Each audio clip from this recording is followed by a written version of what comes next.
Sports Minutes with Raushan. Yeah, I would have loved to have a full stadium. Unfortunately, it wasn't the case. But when they've been in around the team, they've always been extremely supportive. And hopefully the next games is going to be more. Well, Mikel Arteta called upon the fans to show up to show his team the support, and that they did. A visibly larger crowd in attendance and a boisterous crowd in attendance on Sunday as Newcastle took on Arsenal at the Singapore Sports Hub, match day 2 in the Festival of Football. This is Raushan coming to you from the Singapore Sports Hub in the aftermath of the match alongside Deepan Raj Ganesan. Deepan, you've covered the Festival of Football quite extensively. How much have you enjoyed getting up close and personal with these stars? Hi Roshan. Yeah, I mean, I've been on Sports Minutes before talking about Singapore football and let's not kid ourselves, right? I think European football, English Premier League is the usual stuff that we always enjoy quite frequently, and to get this kind of access, I think it's a dream, let's put it that way. I mean, Arsenal, Newcastle and AC Milan, of course they're not any of my favourite teams, but these are high-level coaches, high-level players that you don't normally get to speak to. You don't normally get to be in this environment of even the press conferences where there's a bit of extra layer of seriousness to it in terms of the questions that you ask, how you frame it. And I've enjoyed all this so far. I mean, every year or every other year when these European teams come over here, I think it's a very different kind of access that you get, and it's something that you learn to enjoy. Yeah, absolutely. And there was a lot of chatter about the ticket prices going into this one, and that's the reason I included Mikel Arteta talking about the fans showing up. They did, but some fans have also expressed concerns on ticket prices. I, though, caught up with those who decided to part with their money to come to watch their favourite teams in action. Here's what they had to say. Arsenal against Newcastle, the marquee event everybody has been looking for. Alongside me, Terence, long-time Newcastle fan. Excited to see your team? Yes, it's been, coming to 30 years since they last came to Singapore. And the last time I saw them in the flesh was in the UK in 2018. So, you know what? Them coming to my backyard, not having to travel, hard to miss it. Let's talk about that, not having to travel, coming to your backyard. A lot of noise, online noise at least, about ticket prices. Yeah. What's your sense of it? Do you think it's worth the money purely because you don't have to travel all the way to England, I guess? I can understand that this is a rather complicated matter. It touches both ends of the emotional spectrum. For me, I think what mattered to me was being able to be seated with fellow Newcastle United fans in what they have dubbed the Newcastle stand.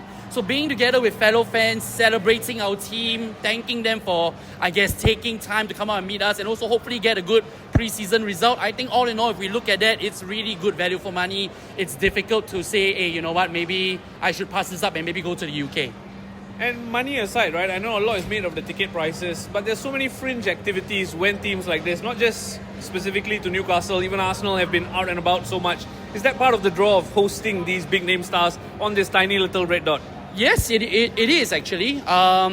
It's what's good is having fringe activities like the legends come out to meet players, having fan zone merchandise in the fan zone that people can buy. I think it helps people get closer to the club. I think if anything, we're always looking to make things better, right, as human beings. So I think if there's anything I could say with regards to making better is hopefully in future when there are tournaments like that, teams can stay for the equal amount of time so that they can do as many things as they can with the fans. I like that. I hope the organisers heed that advice. Terence, thank you so much for your time. No problem at all. It's been great, Raushan, as always. The Arsenal fans especially who showed up at the stadium got the chance to see a certain Victor Gyökeres being unveiled. Deepan, how much of a spectacle was it to see their new number 9 or number 14? Yeah, I think as a football fan, I mean, it's a moment that you sort of will remember. Furthermore, I think if you are an Arsenal fan, I think it's something that will stick with you for time to come, especially if Gyökeres gets one of the awards next season in terms of the Golden Boot. And I was thinking, as a Manchester United fan, how awesome it would be if a new signing was unveiled right in front of me at my home National Stadium. I think a very, very nice moment, a nice touch from organisers and Arsenal as well. Yeah, exactly. There was so much talk. Deepan talked about the stress in those press conferences. A lot of questions pointed at Arteta about Victor Gyökeres. Here we are, having witnessed his unveiling firsthand. We talked about the prices. I did speak to some fans who decided not to part with the money because they felt it was just a bit too much despite the star factor. Here's what two fans had to say from the comfort of their homes where they might be watching. Hi, my name is Mohammad Tazbi and I support Man United. I do feel like the prices of the pre-season games which are held in Singapore are slightly expensive, as they cost around 150 Singapore dollars on average. And I recently went to a Man United game which was held in Bukit Jalil, and I paid around 100 ringgit for each ticket, and that equates to around 30 Singapore dollars. And if you think about it, I could get 4 tickets for the Man United game compared to just one, where I get to watch in Singapore. And if the prices were lowered to, let's say, even $50 to $80, even though I don't support any of the teams which are coming to Singapore, I would be interested to follow my friends and even enjoy the atmosphere because it's slightly cheaper. And at the same time, I get to watch such high quality football. And these preseason games do hold a lot of excitement for me as a football fan, as most of the times we only get to see these high quality teams through the TV, and we almost never get to see them in real life. So if the prices were slightly cheaper, I'm sure that the attendance for these games would be in excess of 40,000 even for the national stadium, and the atmosphere would be good not only as a fan, but as for the players who are coming to Singapore, they would be really, really appreciative of the good atmosphere that we provide for them. Hi Raushan, Chining here. I'm a United fan. So for this year's Festival of Football, I felt I was priced out of the games. First of all, obviously, because I'm not a fan of any of these clubs, so the threshold is a lot lower. But also because it's honestly quite mind-boggling that a ticket here actually costs more than a Premier League game or a Champions League game would in Europe for what is essentially just an intense training session. So you're paying more for none of the atmosphere and the competitiveness of a EPL or UCL game. Now, obviously, there's still some value in doing these preseason tours. A game in Singapore is way more accessible for Singaporean fans. It's a way for big clubs to reach out to their foreign fan bases as well. And of course, it helps to generate revenue for these clubs. But at the current prices, you can't help but feel like the focus is really on generating revenue and squeezing every last cent out of the foreign fans. And some of the excitement is really taken away by this knowledge. And as a United fan, I remember shaking my head in disappointment when I heard about the post-season United friendlies back in May. During the games, you could clearly tell the players were physically there, but their mind was already on the beach. So, in conclusion, having said all of this, I think if United comes to Singapore next pre-season, I would probably still reluctantly buy the cheapest ticket and go watch them. Now, it was an absolute coincidence that both of them were Manchester United fans, but it's time I asked another Manchester United fan, deepen this price point thing. You made a quick comparison in terms of years gone by, the tournaments that have come and gone. Where do you stand on this price topic? Yeah, so I want to be careful about what I say because this is just my perspective, and I can totally understand in this day and age where where the economy is. I think different people have different perspectives on what is a just pricing, what is a good pricing, what is a bad pricing.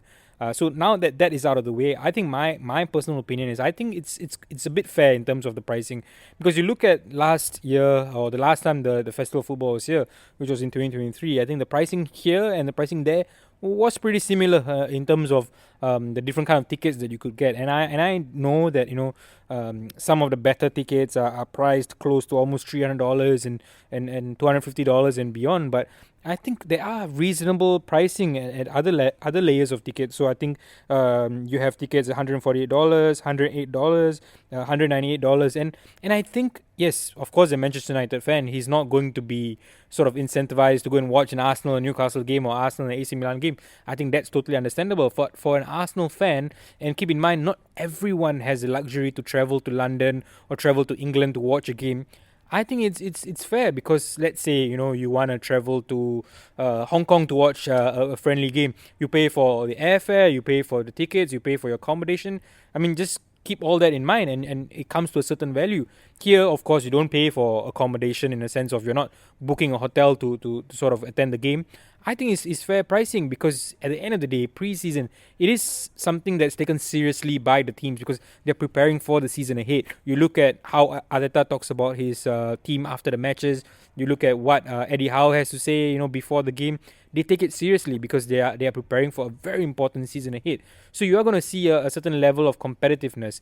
And at the end of the day, I think the more people decide to stay away, I think who it hurts Singapore, because now you have to remember with Hong Kong and the very nice, beautiful stadium that they have at the moment, teams can decide between Hong Kong and Singapore for Asian tours, and that's not even including the likes of Japan or South Korea, which are also very attractive options. The more fans stay away, and then these teams will realize, hey, you know what, if I'm going to play in a half-empty stadium, why make the trip? So I think fans also need to realize that at the end of the day, this is a premium that you pay to watch premium teams, and I think it's a fair price to pay for that.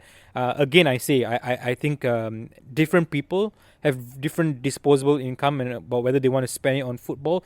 To me, I think it's high class entertainment that happens thrice a year. I think it's okay. Yeah, I absolutely agree. My favorite comment, though, in the comment section of some of these posts calling out those prices is, perhaps let us use our CDC vouchers to pay. What do you think about that? Yeah, I mean, I would love to use my CDC vouchers on that if I was a paying fan.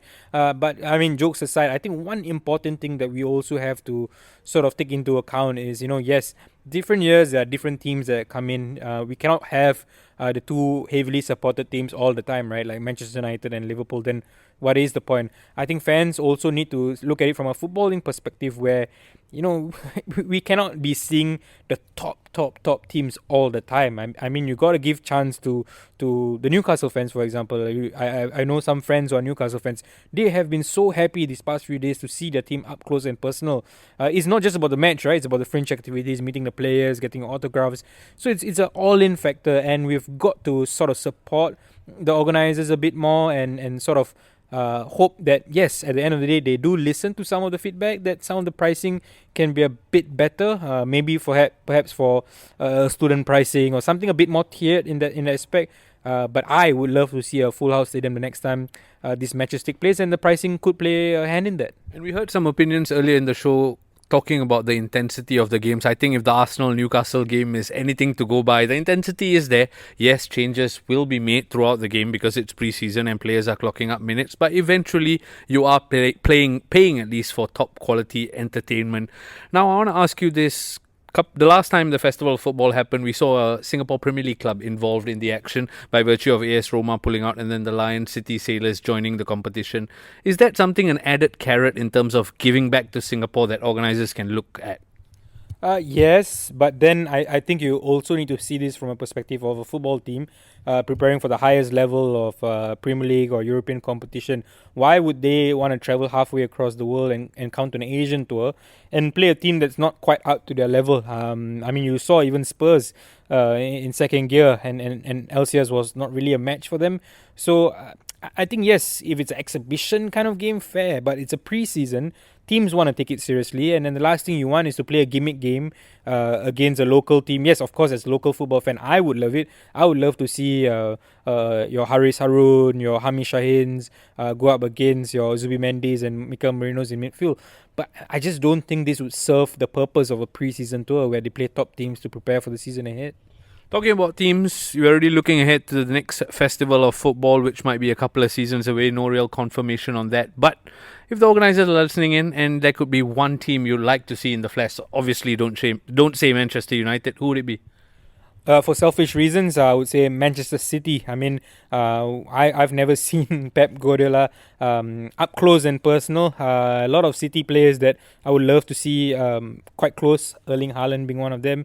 And I say this as a United fan, and people might be looking at me with the eyebrows raised, but I think just as a football spectacle, I would love to see City up close and personal. It'd be interesting to see if Pep Guardiola sticks around long enough for the next Festival of Football. And the reason I talk about futures is because the Festival of Football is now in the rear-view mirror. I guess your focus is sort of turning now to something else closer to home, more national team related perhaps. Yep. I wish this was a video episode because your face tells a story by itself. Yeah, stay tuned. I think I've something coming up very soon. Yep. That's all he's going to tell us, but we've heard Twitter murmurs about an Australian. I tell you what, I have an Australian lined up on the next Sports Minutes to come talk about this very thing. Deepan Raj Ganesan, thank you so much for your time. Thank you, Raushan. Sports Minutes on Money FM 89.3.